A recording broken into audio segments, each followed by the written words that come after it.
Hi friends, welcome back to my channel. ఈ రోజు వీడియోలో ఒక కొత్త రకం పచ్చడిని అయితే చూపించబోతున్నాను.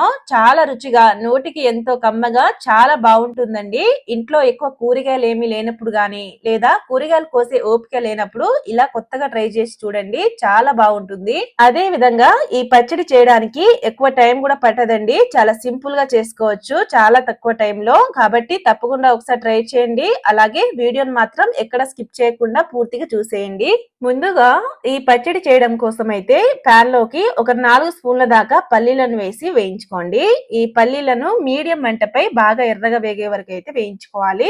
చూడండి, ఇక్కడ చూపిస్తున్న విధంగా ఇలా ఎర్రగా వేయించుకున్నాక తీసి ఒక ప్లేట్ లోకి అయితే వేసేసుకోండి.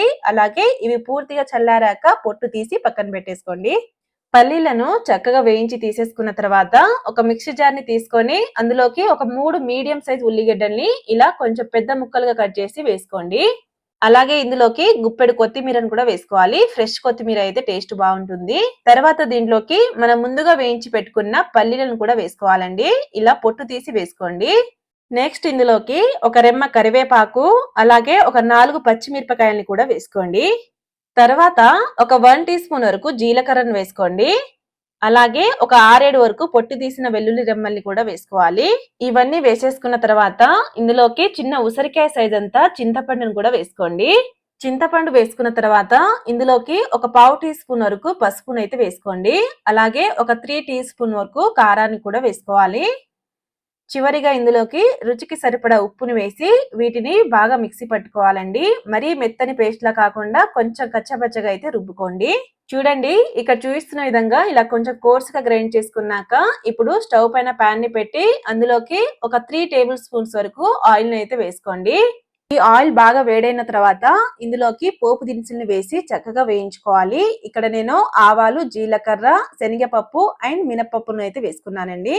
ఈ పోపు దినుసులను అయితే మీడియం మంటపై బాగా ఎర్రగా వేగే వరకు అయితే వేయించుకోవాలండి. చూడండి, ఇక్కడ చూపిస్తున్న విధంగా ఇలా ఎర్రగా వేయించుకున్నాక ఇందులోకి ఒక రెమ్మ కరివేపాకు, అలాగే ఒక 3 ఎండుమిరపకాయలని కూడా వేసుకోండి. వీటిని కూడా బాగా ఎర్రగా వేగే వరకు అయితే వేయించుకోండి. చూడండి, ఇలా చక్కగా ఎర్రగా వేయించుకున్న తర్వాత ఇందులోకి మనం ముందుగా గ్రైండ్ చేసి పెట్టుకున్న పచ్చడిని వేసి కలుపుకోవాలండి. ఇలా తాలింపులోకి పచ్చడి వేసేసుకున్న తర్వాత అంతా ఒకసారి బాగా కలిపేసుకోవాలండి. పచ్చడికి ఆయిల్ అంతా పట్టేలా ఒకసారి బాగా కలిపేసుకోండి. ఇలా అంతా ఒకసారి బాగా కలిపేసుకున్నాక మూత పెట్టి ఒక 5-6 నిమిషాల పాటు మీడియం మంటపై కుక్ చేసుకోవాలి. ఇలా పచ్చడి నుంచి ఆయిల్ సెపరేట్ అయ్యేంత వరకు చక్కగా మీడియం మంటపై కుక్ చేసుకోండి. ఇలా ఒక 5-6 నిమిషాల పాటు కుక్ చేసుకున్న తర్వాత ఇంకో 3 నిమిషాల పాటు అయితే మధ్య మధ్యలో కలుపుకుంటూ కుక్ చేసుకోండి. అంటే మనకి ఈ పచ్చడి అనేది ఇలా ఈ రెడ్ కలర్ లోకి అయితే రావాలన్నమాట. అంతవరకు వేయించుకుంటే ఎంతో టేస్టీ అయిన ఉల్లిగడ్డ పచ్చడి అయితే రెడీ అయినట్టేనండి.